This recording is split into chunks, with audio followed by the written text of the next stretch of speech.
Halo anak-anak, bagaimana kabar kalian? Semoga selalu sehat dan semangat dalam belajar agama Buddha dan budi pekerti. Pada video pembelajaran ini, kita akan belajar mengamalkan nilai-nilai parami. Setelah pembelajaran ini, kalian diharapkan dapat mengamalkan nilai-nilai parami dalam kehidupan sehari-hari. Dalam ajaran Buddha, parami adalah bekal penting untuk menyeberangi lautan kehidupan menuju kedamaian sejati atau kebahagiaan tertinggi, yaitu nibbana. Melatih parami artinya kita belajar mengembangkan kebajikan, memperkuat pikiran yang baik, dan menumbuhkan hati yang penuh kasih serta kebijaksanaan. Yuk kita belajar bersama dengan semangat, penuh perhatian, dan semangat untuk mengembangkan parami dalam diri kita. Bersama saya, Bapak Prayogi Pangestu. Namo Buddhaya.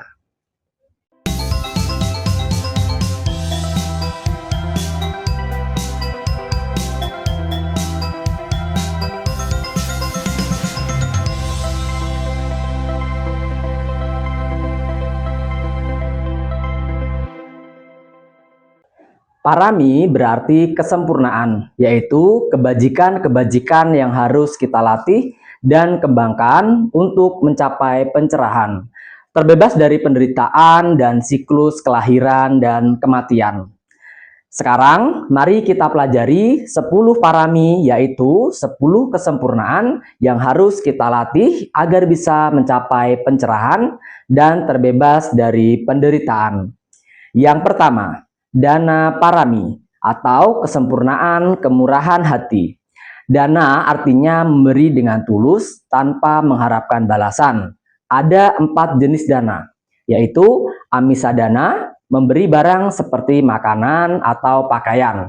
Selanjutnya paricaya dana, memberi tenaga atau bantuan.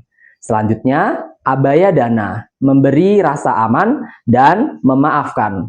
Selanjutnya, dhamma dana, memberi ajaran atau nasihat baik. Nah, semua ini dilakukan untuk melatih kita agar lepas dari kemelekatan. Yang kedua, yaitu sila parami atau kesempurnaan moralitas.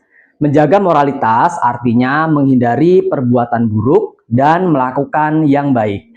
Bagi umat awam, praktik moral ini dikenal sebagai Pancasila atau Pancasila Buddhis, seperti tidak membunuh, tidak mencuri, dan tidak berbohong demi membersihkan batin dan mendekatkan diri pada pencerahan.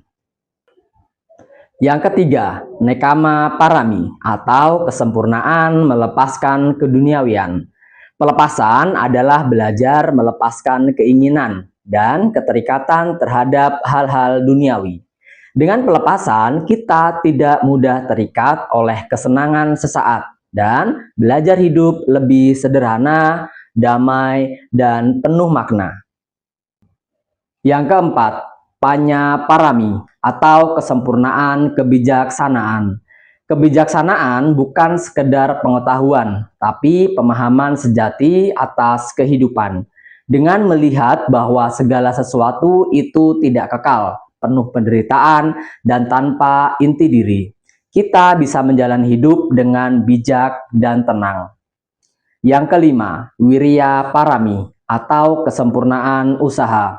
Usaha adalah semangat dan ketekunan untuk terus melatih diri dalam jalan kebaikan. Walau ada tantangan, kita tetap berusaha meninggalkan yang buruk, mengembangkan yang baik, dan tidak mudah menyerah. Yang keenam, khanti parami atau kesempurnaan kesabaran.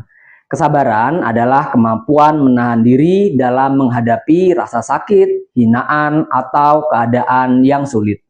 Orang sabar tidak mudah marah atau membalas, tapi tetap tenang dan berbuat baik meskipun disakiti. Yang ketujuh, saca parami atau kesempurnaan kejujuran atau kebenaran. Kejujuran adalah berkata dan bertindak sesuai kebenaran, baik pada orang lain maupun pada diri sendiri. Orang jujur dipercaya dan memiliki batin yang tenang. Dalam Dharma, kejujuran sangat dijunjung tinggi. Yang kedelapan, aditana parami atau kesempurnaan tekad. Tekad adalah kemantapan hati untuk terus melatih kebaikan sampai berhasil. Seperti Buddha yang bertekad tidak bangkit dari meditasi sampai mencapai pencerahan. Kita pun perlu tekad dalam latihan spiritual. Yang kesembilan, metta parami atau kesempurnaan cinta kasih. Cinta kasih adalah niat baik dan keinginan agar semua makhluk hidup berbahagia. Metta tidak pilih-pilih, bahkan kepada orang yang tidak menyukai kita pun kita doakan agar damai dan sejahtera. Dan yang terakhir, UPK Parami atau kesempurnaan keseimbangan batin. Keseimbangan batin adalah sikap netral, tidak terombang-ambing oleh pujian atau celaan, untung atau rugi. Kita tetap tenang, tidak larut dalam senang atau sedih. Inilah kualitas batin yang sangat penting dalam mencapai kebijaksanaan sejati. Nah, anak-anak, itulah 10 kesempurnaan atau parami. 10 sikap mulia yang bisa kita latih setiap hari. Mulai dari murah hati, jujur, sabar, hingga menjaga keseimbangan batin. Semua ini membantu kita menjadi pribadi yang lebih baik dan lebih dekat pada kebahagiaan sejati. Sekarang, yuk kita renungkan. Dari 10 parami ini, mana yang sudah sering kamu lakukan? Dan mana yang ingin kamu lakukan setiap hari? Ingat, setiap langkah kecil menuju kebaikan akan membawa kita lebih dekat pada kedamaian sejati. Sampai di sini sudah paham anak-anak? Jika kalian belum memahami materi ini, kalian bisa menonton videonya dan membaca materinya di belajarbuddha.id. Dan kerjakan kuis-kuisnya juga ya. Cukup sekian materi kali ini, sampai berjumpa di kesempatan lainnya. Bapak Prayogi ucapkan, Sabisata Bawantu Sukitata. Semoga semua makhluk hidup berbahagia. Sadu, sadu, sadu. Terima kasih anak-anak. Namo Buddhaya.